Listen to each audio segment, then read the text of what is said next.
Lucas 9, 23. Lucas 9, 23. A gente lançou um desafio para vocês que foi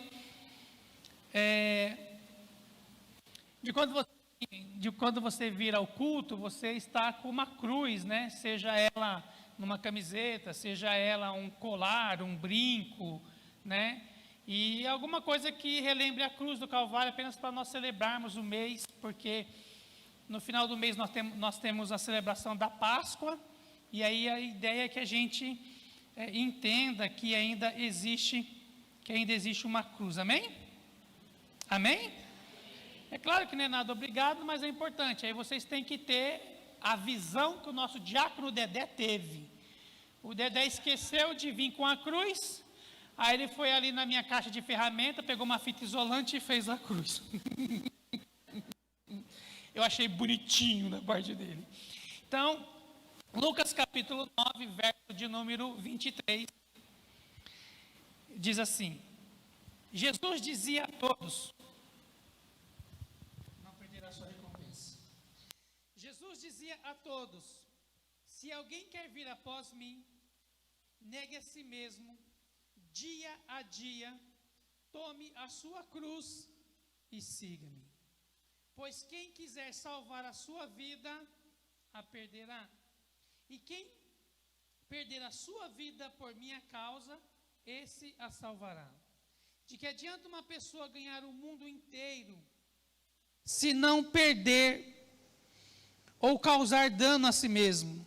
Pois quem se envergonhar de mim e das minhas palavras, dele se envergonhará o Filho do Homem, quando vier na sua glória e na sua glória do Pai e dos seus anjos. E em verdade lhe digo que alguns que estão aqui se encontrarão e não passarão pela morte até que venha o reino de Deus. Amém?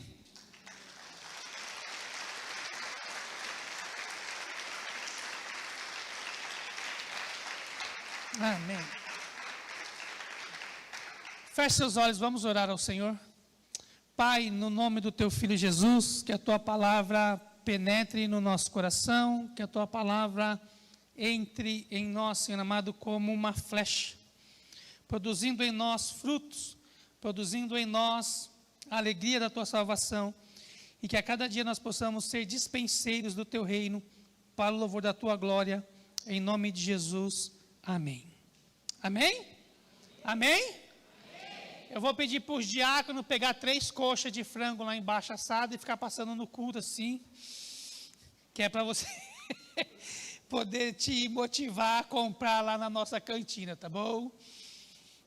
Amados, eu gostaria de conversar com vocês hoje sobre uma palavra que o Senhor colocou no meu coração, e o tema dessa palavra é os 3 lados de uma cruz. Eu não quero aqui criar polêmicas em hipótese alguma. Vai ter gente que vai falar que a cruz tem 4 lados, mas vamos deixar o lado de dentro para uma outra oportunidade. Mas vamos falar hoje apenas acerca dos 3 lados de uma cruz. Então, a cruz, ela tem 3 lados. Ela tem a sua frente, que a gente chama de face. Ela tem as suas costas e ela tem a sua lateral, que é onde Jesus pôs no ombro e ele pôde caminhar com a sua cruz ao longo da Via Dolorosa. E o tema da nossa série de mensagens é: cada um de nós temos a sua cruz. Cada um tem a sua cruz. E por muitas e muitas vezes nós achamos que ter uma cruz está relacionado apenas ao lado negativo da vida, por causa da via dolorosa, etc. e tal. Mas, quando a gente olha para a cruz, nós precisamos entender, nós precisamos acreditar que a cruz de Cristo não é apenas um símbolo religioso. A cruz de Cristo não é uma religião. A cruz de Cristo, ela alcança, ela preenche, ela é responsável pelo ato mais lindo de amor que a humanidade já recebeu. Quando nós falamos a respeito da cruz, nós precisamos entender que a cruz, ela não ela não aconteceu na crucificação de Cristo. Quando a gente vê os filmes por aí, a série The Chosen, o filme do Mel Gibson, então a gente acha e acredita que a cruz foi a parte final do ministério de Jesus, e dentro desta temática, a gente pega apenas 2 ou 3 capítulos da Bíblia, lemos, eu já entendo tudo sobre a cruz, e na verdade não é assim. A cruz de Cristo, ela é muito mais ampla do que a gente possa imaginar. E eu vou dar para vocês aqui alguns exemplos da própria Sagradas Escrituras, que remete o início do anúncio da crucificação de Cristo, ou o alcance que a cruz de Cristo iria chegar, a dimensão que ela iria tomar. Então, quando você está lendo a Bíblia e você lê Gênesis capítulo 22, do versículo 7 e 8, Abraão sobe até o monte e aí ele vai sacrificar o seu filho Isaque.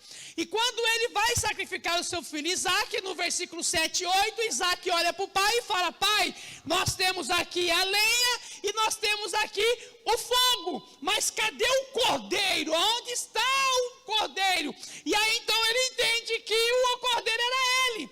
E quando Abraão pega o cutelo e ele vai cravar em Isaque o cutelo, o anjo segura na mão de Abraão e fala para ele: não faça mal à criança, porque Deus viu a sua fidelidade, Deus contemplou o seu amor para com ele, e então Deus providenciou para si o cordeiro. E aí então Abraão tira o menino, coloca o cordeiro e o sacrifica no monte sagrado. Pastor, o que eu tenho a ver com isso? Você tem a ver com isso, que a cruz de Cristo, ela é uma obra pessoal, ela é uma obra íntima, ela é uma obra única. Ela começou com o anúncio para salvar uma pessoa. Quem foi salvo? Isaque. Isaque foi o sacrifício. Então, quando nós olhamos para a cruz de Cristo, você tem que ser o Isaque de Deus. Você tem que pegar todas as coisas que estão sendo pesadas, você tem que pegar todas as coisas que estão te causando mazelas, você tem que pegar todas as coisas que estão te machucando, e você tem que entregar na cruz de Cristo, porque Ele já providenciou o cordeiro para a sua vida, e você não precisa se sacrificar, porque o preço já foi pago na cruz do Calvário.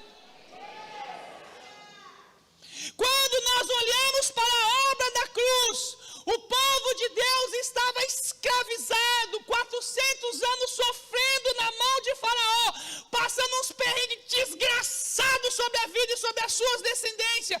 Eles estavam cada ano deixando os Faraó e a sua família mais rica, e Deus foi arrancar Israel de dentro do Egito com um braço forte, com a sua mão poderosa.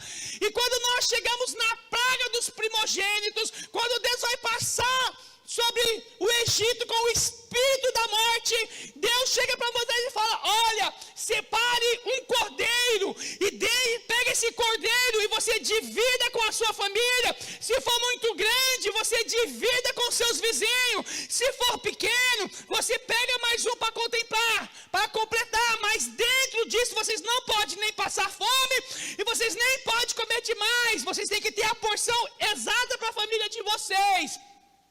Olhando para esse texto, Deus vira para ele em Êxodo capítulo 12, verso de número 13, Deus diz: e o sangue do cordeiro, ao invés de vocês jogarem fora, ao invés de vocês se livrarem, vocês vão passar o sangue do cordeiro nos umbrais da porta. E quando o anjo da morte passar pelo Egito, aonde ele vê os umbrais da porta coberto com esse sangue, ele não vai entrar, ele não vai matar, ele não vai ferir, porque esta porta está santificada, essa porta está salvaguardada pelo sangue do cordeiro. O que você tem a ver com isso? Que quando o diabo, os demônios, os anjos caídos se levantam contra a sua família, contra a sua casa, contra os céus, contra o espírito da morte, trama contra você, e ele vai tentar destruir a sua família, ele só pode chegar no corredor da sua casa, porque as suas portas e a sua família é protegida pelo sangue do cordeiro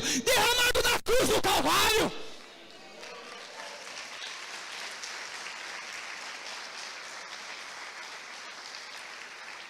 Então a sua casa é protegida pelo sangue do Cordeiro. Então não é apenas uma obra de salvação pessoal, mas é uma obra de salvação familiar. E aí quando o povo saiu do Egito, o povo perambulou pelo deserto e chegou numa terra chamada Canaã. E durante muitos e muitos anos Israel ficou indo e vindo, sendo escravo e sendo liberto, sendo levado como cativo e sendo liberto pela mão forte de Deus. E houve uma profecia, houve-se um anúncio de que um Salvador seria enviado a Israel, de que um Messias iria ser lançado a Israel. E aí então quando a gente lê o livro de Isaías, capítulo 53, ele começa dizendo: quem deu crédito à nossa pregação? Os apóstolos passaram, os profetas passaram anos e anos pregando sobre a vida do Messias, mas quando o Messias veio, eles não acreditaram. O que nós temos a ver com isso é que Deus não alcança só você, Deus não alcança só a sua casa, mas Deus alcança o seu parente que mora lá no Sergipe, Deus alcança o seu parente que mora lá em Goiás, Deus alcança o seu parente que mora lá em Manaus, Deus alcança o seu parente que mora lá no Rio Grande do Sul, porque Ele é o Messias prometido para a nação de Israel. Mas Israel não quis, e toda nação que quiser, Jesus é o Salvador daquela nação. Quem está me entendendo, diga amém. E como Salvador daquela nação, Ele pode ser tanto o Salvador da nação, como o Salvador da família, como o Salvador individual. E aí então as pessoas achavam e começaram a criar um certo clima de briga religiosa. Então se eu sou judeu, eu sou salvo. Então se eu aceitei Jesus, eu sou salvo. E aí começou então uma visão de que uns aceitavam o Messias, outros não aceitavam o Messias. E aí veio um bicho doido que comia mel, comia gafanhoto, e ele era maluco de pedra, e ele ficava pregando no Rio Jordão para cima e para baixo, para lá e para cá.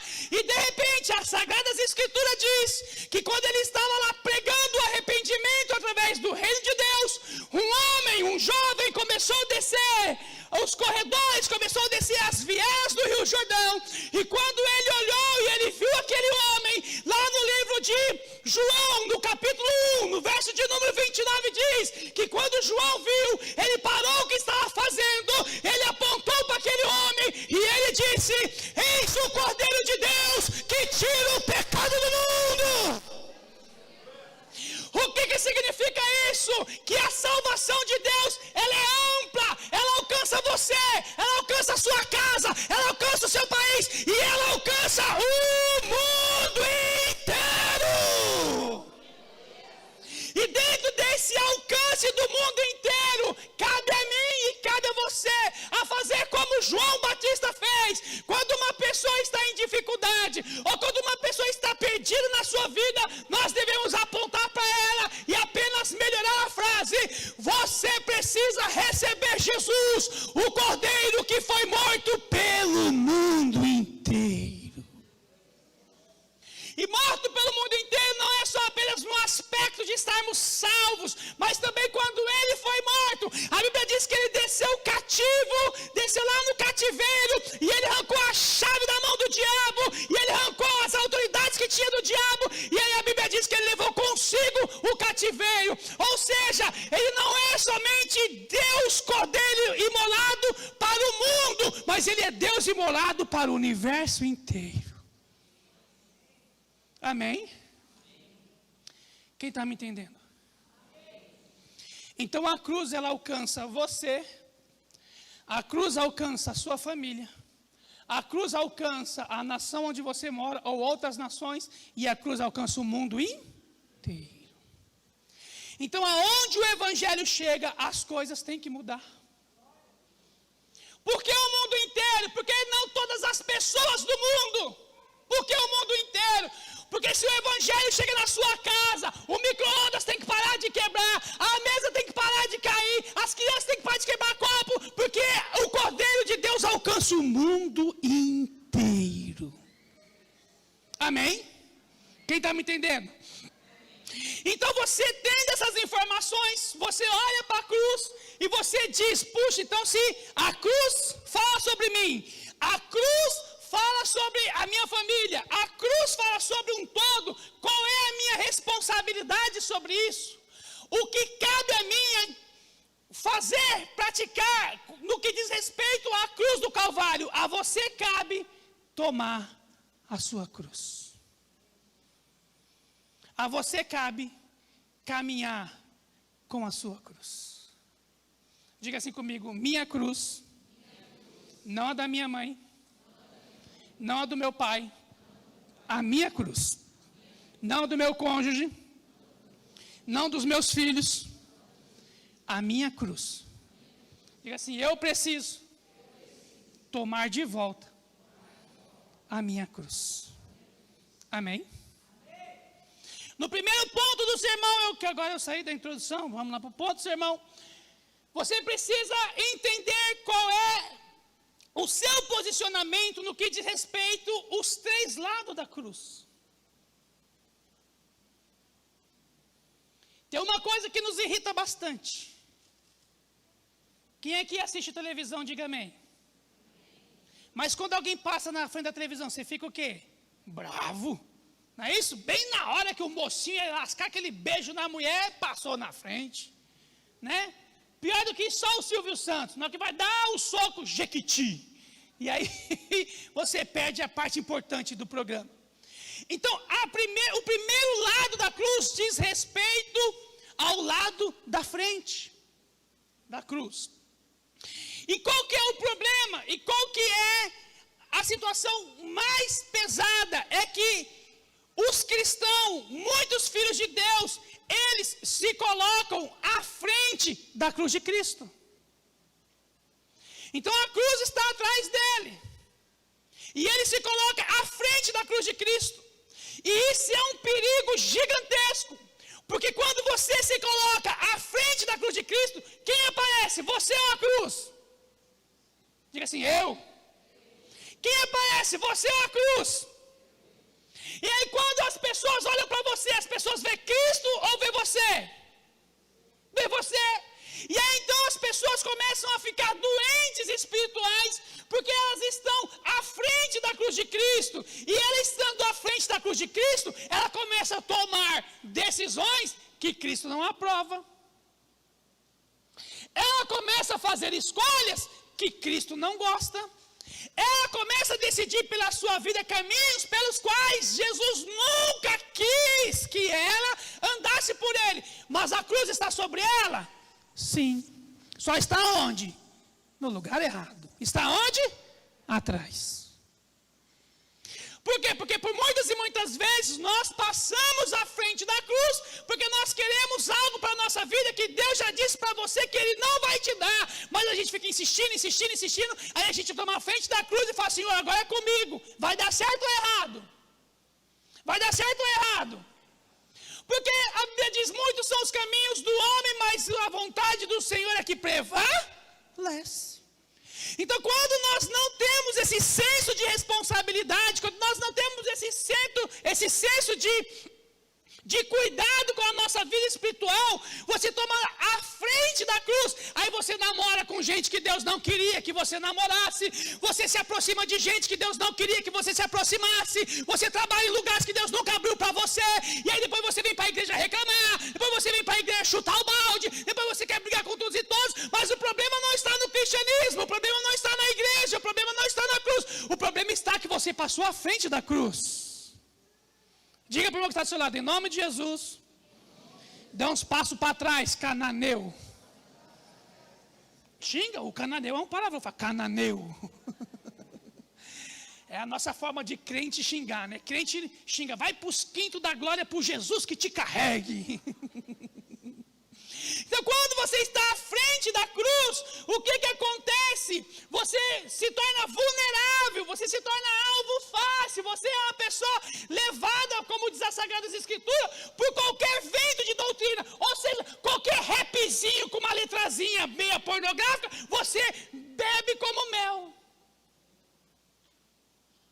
Porque quando você está na frente da cruz, o seu aplicativo de música tem mais música mundana do que música que louva a Deus. Aí você se pergunta: por que fulano é batizado do Espírito Santo e eu não sou? Diga para o meu engraçado: porque você está à frente da cruz. Quem está me entendendo? Então, quando você se coloca à frente da cruz, você está impedindo Deus de brilhar através de você.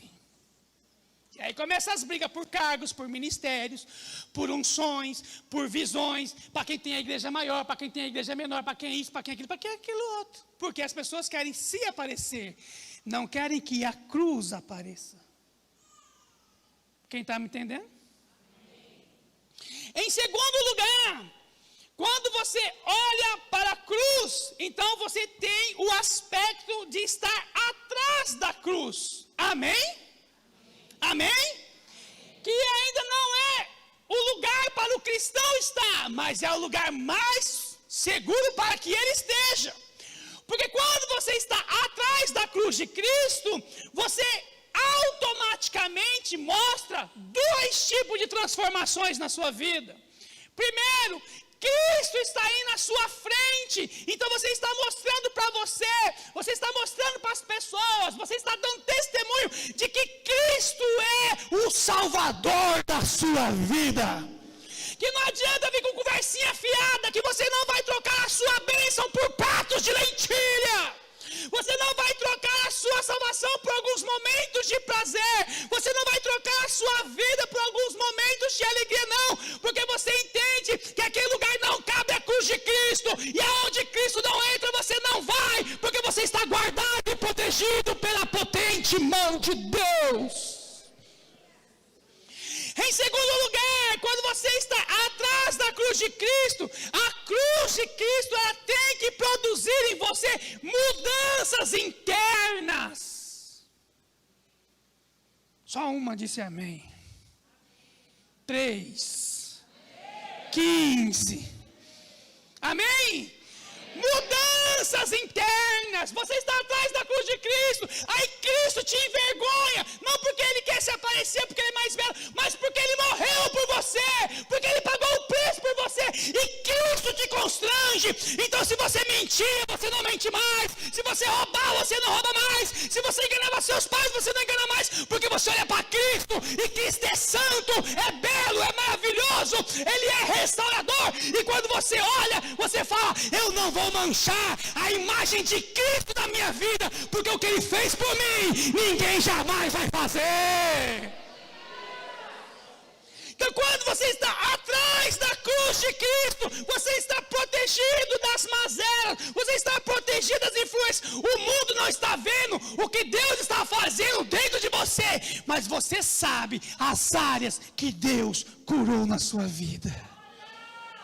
Você sabe as áreas que Ele restaurou a sua vida. Você sabe as áreas que Ele pôs a mão. Arrancou tristeza, arrancou depressão, arrancou solidão, arrancou suicídio, arrancou o que não prestava e colocou o Espírito Santo.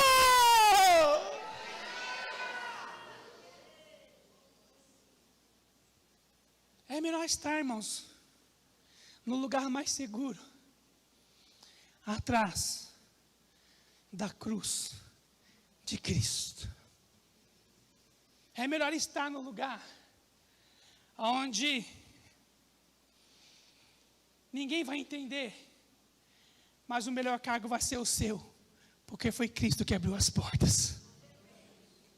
Nunca se esqueça do testemunho do pastor Rogério. Foi mandado embora da concessionária porque fizeram uma fofoca contra ele. Passou uma fome desgramada.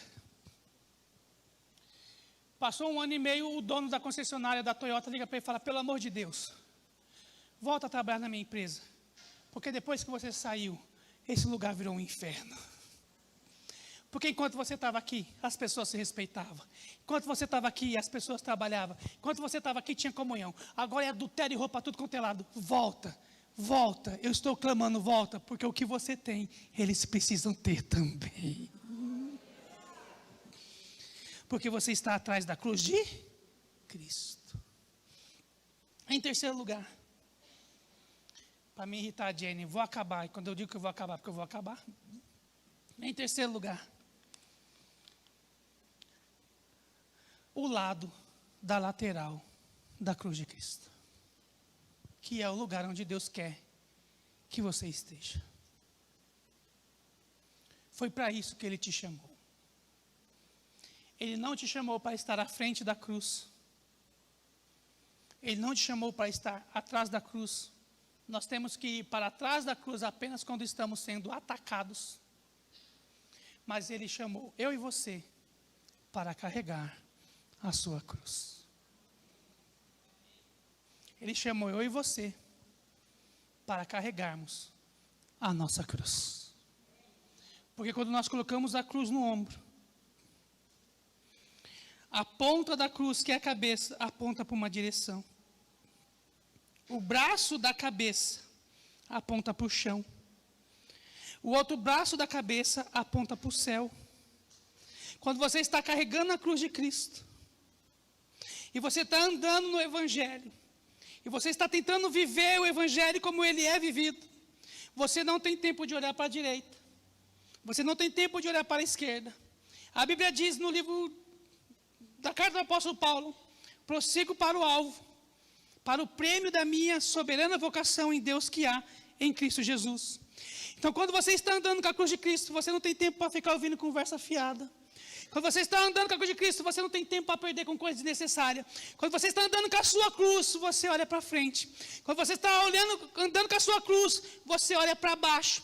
Quando você está andando com a sua cruz, você olha para cima. E nessa temática de andar olhando para frente, para baixo, para cima, eu e você já temos experiências demais de vida para saber que enquanto você caminha, o diabo vem todos os dias te acusar. Você não presta, você fazia isso, você fazia aquilo, você não vale nada, você deixou Deus na mão, você abandonou sua família, e vai vir nas chicotadas, e vai vir nas chicotadas, e vai vir nas chicotadas. E aí você está carregando a sua cruz, está ficando pesado, está ficando pesado. Aí de repente você tira uma força que nós sabemos de onde vem, que essa força vem de Deus. Você pega a sua cruz e você está caminhando, e ao invés de olhar no que as pessoas estão fazendo, você começa a declarar: a casa é minha, a família é minha, a salvação é minha, o CNPJ foi Deus que me deu, essa profissão foi Deus que me deu, a porta se abriu, foi o Senhor que me colocou, essa enfermidade vai sair, esse problema vai acabar, eu vou vencer, não pelas minhas forças, mas porque Ele venceu na cruz do Calvário. Porque Ele venceu na cruz do Calvário. Então, enquanto você está caminhando, o marido é meu, essa prostituta não vai levar, a vida é minha, esse vício não vai levar, eu não vou roubar, eu não vou mentir, eu não vou perder tempo com coisas paralelas, mas eu vou continuar caminhando com a cruz de Cristo. E quando chegar o dia, Ele vai falar: entra, servo bom e fiel, e descansa na alegria do teu Senhor. E a gente vai poder dizer: valeu a pena. Valeu a pena. Hoje de manhã eu ensinei sobre Colossenses. Eu disse que nós devemos sofrer pela causa do Evangelho. E quando nós tomamos a nossa cruz e nós caminhamos naquilo que Deus tem para nós, é claro que o diabo vai se levantar. Não foi diferente com Jesus. Por que seria diferente com nós? Mas Lucas 9:23 diz: toma a sua cruz e siga-me. Ah, pastor, eu não gosto porque alguns irmãos me trataram de um jeito que eu não queria. Os apóstolos fizeram a mesma coisa com ele e ele não abandonou a sua cruz. Ah, mas eu não gosto do jeito que o Brasil é governado. Na época também tinha Pôncio Pilatos, também tinha Herodes, ele também não gostava do jeito que o país era governado. Ele continuou carregando a sua cruz.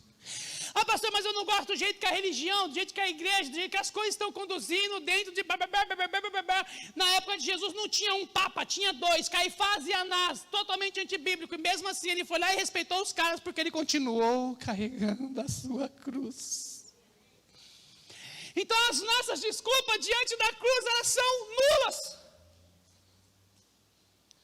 As nossas desculpas diante da cruz, elas são como ventos de doutrinas, elas têm que cair por terra, elas têm que nos desarmar.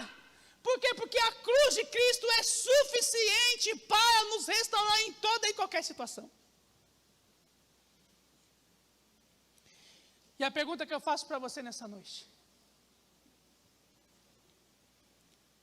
aonde você deixou a sua cruz? Porque a gente quer facilidades. A gente quer facilidades. A gente quer ganhar na loteria sem jogar.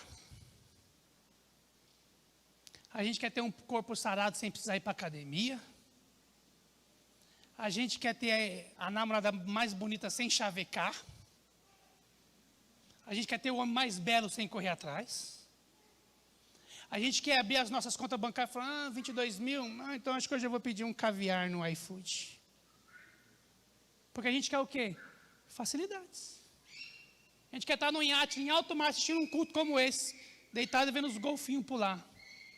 Não pode que a PF chama para testemunhar a conta, né? Deitado e vendo a água balançando para lá e para cá.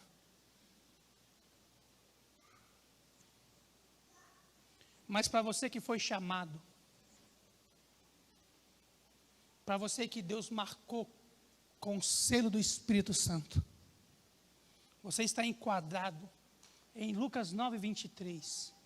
Toma a sua cruz e siga-me. A jornada não é fácil, mas o final dela é triunfante. Não é fácil, mas é triunfante. Aonde você colocou a sua cruz?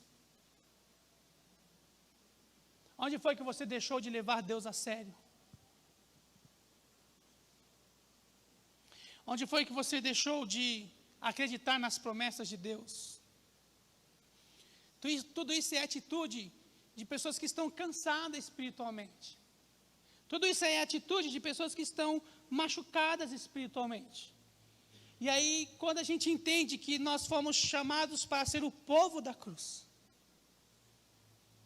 está doendo, mas eu continuo caminhando. Porque quando a cura vier, eu já estou 3 quilômetros lá na frente.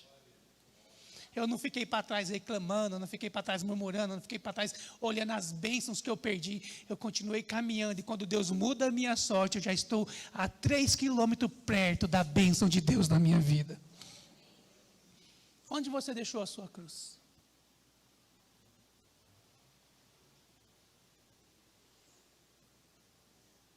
A primeira vez que o pastor Wolfram teve que voltar para o Rio de Janeiro, ele chegou em mim e disse, Zico, eu preciso tomar uma decisão, ou eu volto ou eu fico aqui. Lembra desse dia? Eu falei para ele, você só tem que tomar uma decisão na sua vida. Você vai querer viver tendo razão, ou você vai viver em paz? Porque a razão diz que você tem que ficar, mas a paz diz que você tem que ir. Você vai ter que fazer uma escolha. E por muitas e muitas vezes, Deus vem e oferece para a gente o cálice da salvação. Por muitas e muitas vezes, Deus vem e nos oferece o cálice da restauração. Mas a gente toma o cálice da restauração, brigado com o irmão, que nem eu falei conversando com a DL hoje, com uma briga que aconteceu em 1986. A pessoa não se permite se curar. Então abandonou a sua cruz. E aí, temos um problema muito sério. Porque Deus não vai vir buscar evangélicos, Deus não vai vir buscar cristão, Deus não vai vir buscar protestantes, Deus não vai vir buscar católico, Ele vai vir buscar o povo que carrega a sua cruz. Consegue entender a magnitude disso? Então pode chegar lá no céu e muitas pessoas que a gente conhecer não estão lá, e muitos que a gente achava que não ia estar, está. Porque cada um sabe onde deixou a sua cruz. Se coloque de pé em nome de Jesus.